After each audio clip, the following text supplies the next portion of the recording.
5장의 마지막으로, 그리고 율법에 대한 예수님의 마지막 해석으로 이웃을 사랑하는 것에 대한 교훈을 이야기하시죠. 먼저 예수님께서는 모여있는 모든 사람들에게 이렇게 말씀을 합니다. 43절 말씀 같이 읽겠습니다. 또 내 이웃을 사랑하고 내 원수를 미워하라 하였다는 것을 너희가 들었으나. 아멘. 이 이전과도 마찬가지로 예수님께서는 무엇을 너희가 들었으나 라는 말씀으로 율법에 기록된 율법에 기록된 말씀이 이렇다라는 것을 제시하시죠. 이것은 그 율법에 대한 예수님의 해석이 아닙니다. 그냥 전해져 오는 그 율법 기록된 그대로를 이야기하는 거예요. 당시의 율법을 보면 이웃을 사랑하기를 내 자신과 같이 하라는 레위기 19장 18절의 하나님의 말씀을 율법으로 삼고 요약해서 내 이웃을 사랑하라 라고 결론을 짓습니다. 그런데 문제는 그것으로 끝나는 게 아니에요. 율법학자들이 이 말씀을 근거로 내 원수를 미워하라고 가르치는 거죠. 당연히 이 말씀은 성경에는 기록되어 있지 않습니다. 성경엔 등장하지 않는 말씀이에요. 그런데 이웃을 사랑하라는 말을 반대로 해석하면 원수를 미워하라는 말이 되기 때문에 율법학자들이 스스로 그 원칙을 만들어낸 거예요. 게다가 당시에 사회적인 문제가 있었죠. 그때는 로마의 통치를 받고 있을 때였습니다. 그렇기 때문에 유대인들에게 있어서 이웃이라고 한다면 자신들과 친밀하게 지낼 수 있는 사람들에 국한되게 되었고, 결국 원수는 로마를 비롯한 이방 민족들로 이해가 되는 거죠. 당연히 그들의 공공의 적으로 생각하고 증오하는 것이 정당하다라는 결론을 맺게 된 거예요.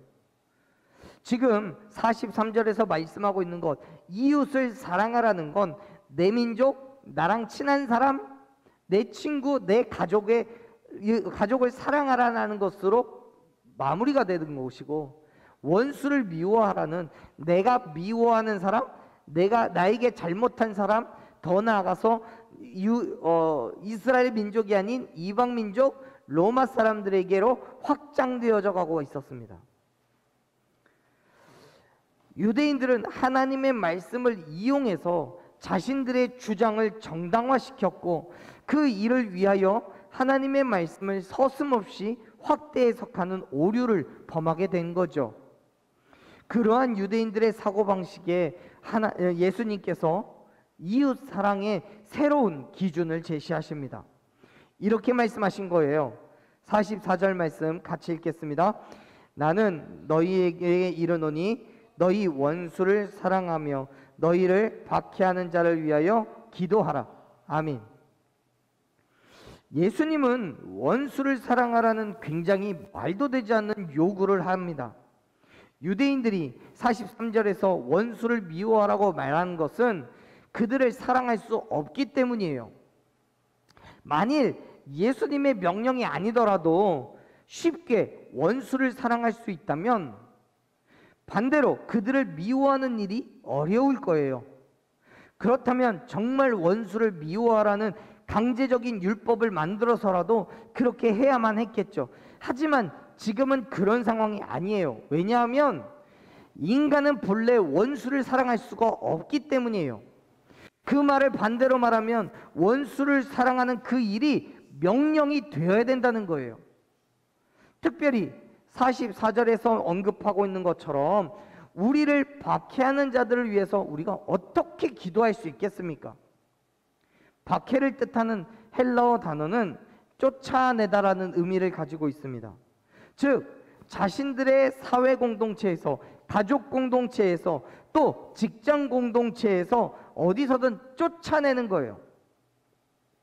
결국 박해라는 것은 어떤 이유가 되었든 그가 속해 있는 공동체에서 함께하지 않을 것이기 때문에 나가라는 거예요. 감정적으로 따돌릴 수도 있고요, 물리적으로 폭력을 행사할 수도 있어요. 어떤 상황이 되었든 이것은 박해를 받는 입장에서는 견디기 힘든 괴로움이라는 사실은 다르지 않아요. 그런데 그러한 상황에서 자신을 향해 박해를 하는 그들을 위해 기도하라는 것이 어떻게 가능한 일이겠습니까? 물론 그 기도가 저주라고 한다면 할 수 있습니다. 얼마든지요.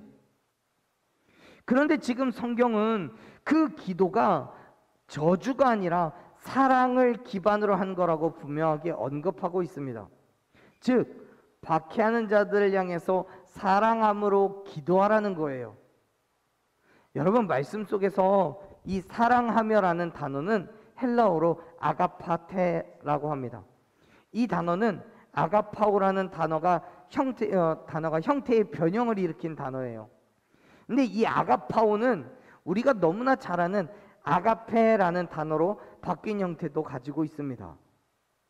결국 지금 이 단어는 사랑한다라는 이 말은 하나님의 무조건적인 사랑을 표현하는 단어예요. 자기 희생적인 순수한 사랑을 의미하는 거죠. 무슨 말이냐면 지금 44절에서 언급하고 있는 원수를 사랑하는 그 사랑은 단순한 남자와 여자 간의 사랑 혹은 누가 누구를 좋아하는 그런 사랑이 아니라는 거예요. 인간의 힘과 능력으로는 행할 수 있는 것이 아니라 오직 하나님의 사랑으로 행해야만 가능한 사랑이라는 거예요. 그렇습니다. 사랑하는 여러분, 원수를 미워하는 것은 내 힘으로도 얼마든지 가능합니다. 원수를 미워하는 건 내 힘으로는 얼마든지 가능해요. 인간에게는 누구나 죄성이라는 것이 있어서 남을 미워하고 정죄하려는 못된 마음이 있습니다. 그렇기 때문에 굳이 율법으로 규정하지 않아도, 미워하라고 규정하지 않아도 얼마든지 미워할 수 있어요. 하지만 원수를 사랑하며 그들을 위해 기도하라는 건 이야기가 달라요. 내 힘과 능력으로는 절대로 되지 않아요. 아니, 원수를 사랑한다는 것 자체가 불가능한 일이에요.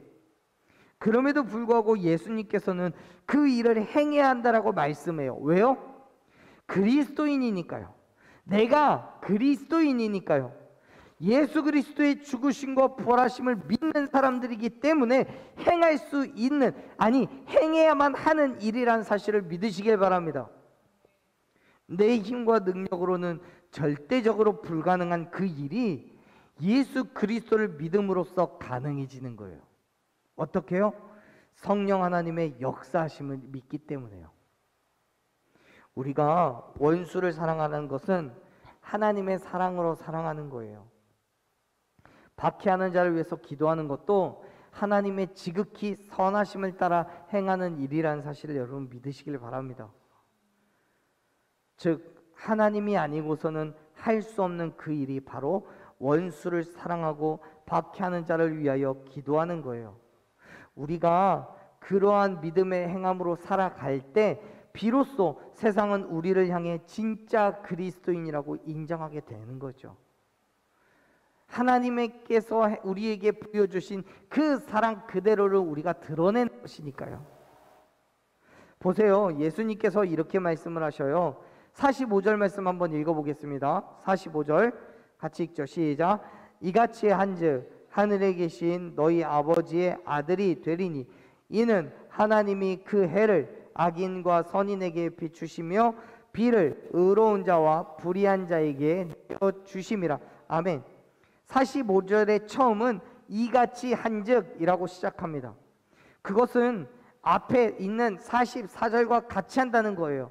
즉 원수를 사랑하고 박해하는 자를 위하여 기도했을 때 하늘에 계신 아버지의 아들이 될 거라는 거예요. 그런데 이 말씀만 보면 앞에 44절의 말씀을 이루어내야 그 뒤에 하나님의 아들이 될 수 있는 것처럼 느껴져요. 되다라는 말은요, 헬라어로 말 그대로 되다라는 의미도 있지만 어떠한 자격이나 소속을 갖추다라는 의미도 있습니다. 다시 말해서 아버지의 아들이라는 자격이 있다는 거고 또 아버지의 아들이라는 소속이 증명된다는 거예요. 어떻게 되냐면 원수를 사랑하고 박해하는 자를 위하여 기도할 때 그 일이 된다는 거예요. 그때 우리가 그 행한 그 사람이 하나님의 아들됨이 증명된다는 거예요. 여러분, 사실 그리스도인이 하나님의 아들이 되는 것은 예수 그리스도를 믿음으로 말미암아 구원을 얻는 그 순간부터입니다. 요한복음 1장 12절에서 그렇게 말씀하죠. 영접하는 자 곧 그 이름을 믿는 자들에게는 하나님의 아들이 되는 권세를 주셨다고요. 문제는 다른 사람들로부터 하나님의 아들이라고 인정을 받는 것은 하나님께서 우리를 하나님의 아들이라고 인정해 주셨다는 것과는 차원이 달라요. 왜냐하면 우리의 행함이 다른 사람들의 눈에 정말 하나님의 아들과 같이 보여져야 되기 때문에 그래요. 예수 그리스도의 말씀과 같이 원수를 사랑할 수 있는 정도에까지 나아갔을 때 비록 세상은 우리를 향해 하나님의 아들이구나 라고 인정을 해준다는 거예요. 우리의 모습을 통해서 살아 역사하시는 하나님이 증거되어져야 되는데 그 행함으로 살아가지 않으면 어떻게 증거할 수 있겠습니까? 결국 우리의 행함은 단순하게 그리스도인의 행함이 아니라 하나님의 살아계심을 증거하는 행함임을 믿으시길 바랍니다. 원수를 사랑하는 것, 박해하는 자를 위하여 기도하는 것이 내 힘과 능력이 아니라 하나님께서 내게 주신 힘과 능력으로 행하며 그것을 통해 하나님의 살아계심을 드러냄으로써 우리가 하나님의 아들이라는 것을 입증하는 거예요. 사랑하는 여러분, 간절히 소망하건대 원수를 사랑하며 박해하는 자를 위하여 기도함으로써 저와 여러분이 하나님의 거룩한 자녀됨을 입증하기를 축원합니다. 물론 그것이 말처럼 쉽고 간단한 문제가 아니라는 건 너무도 잘 알고 있습니다. 그렇기 때문에 여러분 뭘 해야 됩니까? 하나님께 주시기를 구해야 돼요. 우리를 통해 하나님의 크신 사랑의 성품이, 하나님의 선한 성품이 드러날 수 있기를 구해야 돼요. 성령님께서 우리 안에 역사하심으로 말미암아 그 성품이 드러나기를 소망하십시오. 갈라디아서 5장 22절 이후에 기록되어 있는 성령의 9가지 열매가 우리 안에서 맺혀지듯이 그 안에 존재하고 있는 성령의 9가지 열매에서 얘기하고 있는 가장 먼저 언급되는 사랑, 그 사랑이 우리 안에서 드러나게 될 때 원수를 사랑할 수 있음을 믿으시길 바랍니다. 우리가 그렇게 믿음의 행함을 살아내야 되는 이유는 우리가 하나님의 자녀라는 것을 입증하는 것 이외에 또 다른 이유가 한 가지 더 있습니다. 어쩌면 이것이 더 큰 이유가 될 수도 있겠습니다. 그 이유는 우리를 통해 드러나는 하나님의 사랑과 그 선하심을 보고 믿음으로 그들도 하나님의 자녀가 될 수 있기 때문이에요. 보세요. 45절을 보면 이렇게 이야기합니다. 45절 뒷부분에서 보면 예수님께서는 우리가 44절에 기록된 대로 행하는 또 다른 이유가 하나님께서 악인과 선인에게 빛을 비추시고 의로운 자와 불의한 자에게 비를 내려주신다라고 말씀하고 있어요. 여러분, 하나님께서는 악인과 불의한 자들에게도 선인과 의로운 자에게 부어주시는 은혜와 동일한 은혜를 주시기 때문이라고 말씀합니다. 즉 비가 사람을 구별하지 않듯이, 햇빛이 사람을 구별하여 비추지 않듯이 하나님의 은혜도 사람을 구별하지 않는다는 거예요. 물론 하나님께서는 비도 그리고 햇빛도 분명하게 구분하여서 내리실 수 있습니다. 여러분 기억하시겠죠? 사사 기드온이 하나님의 부르심을 받았을 때 기드온은 하나님께 시험을 요청합니다. 양털을 놓고 한 번은 양털에만 이슬이 내리게 해달라고 요청을 하죠. 하나님께서는 그 주변은 다 마르게 하시고 양털에게만 이슬이 내리게 하셨습니다. 또 그 다음 날은 기도는 반대로 요청을 합니다. 양털만 놔두고 주변만 이슬이 내리게 해달라고요. 하나님께서는 그가 요청한 그대로를 행하셨습니다. 햇빛도 마찬가지입니다. 출애굽 당시에 이스라엘 백성들이 애굽에서부터 나오기 위하여 10가지 재앙을 하나님께서 그곳 가운데 부으셨을 때, 그 중에 암흑이 그곳에 임할 때 애굽 사람들에게는 분명히 캄캄함이 있었지만 이스라엘 백성들에게는 빛이 있었다라고 말씀합니다. 이 땅의 모든 사람들이 하나님께서는 분명하게 행하실 수 있는 그 일이 있습니다. 빛도 하나님께서는 분명히 모든 사람들에게 구분하여 내리실 수 있습니다. 그럼에도 불구하고 45절에서는 그 일을 구분하지 않으신다라고 말씀합니다. 모든 사람들을 향해 하나님의 사랑이 구별되지 않는 거예요. 예수 그리스도의 죽으심과 부활하심을 믿는 모든 자들에게 부어주시는 은혜예요, 은혜. 그 믿는 자가 되기 위하여 어떤 조건도 없습니다. 혈통도 없고요, 지식도 경험도 없습니다. 그냥 믿기만 하면 되는 거예요.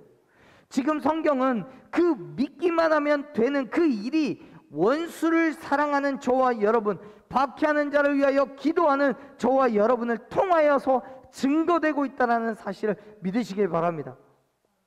그렇습니다. 여러분, 세상은 우리를 통해 하나님의 살아계심을 알게 되는 거예요.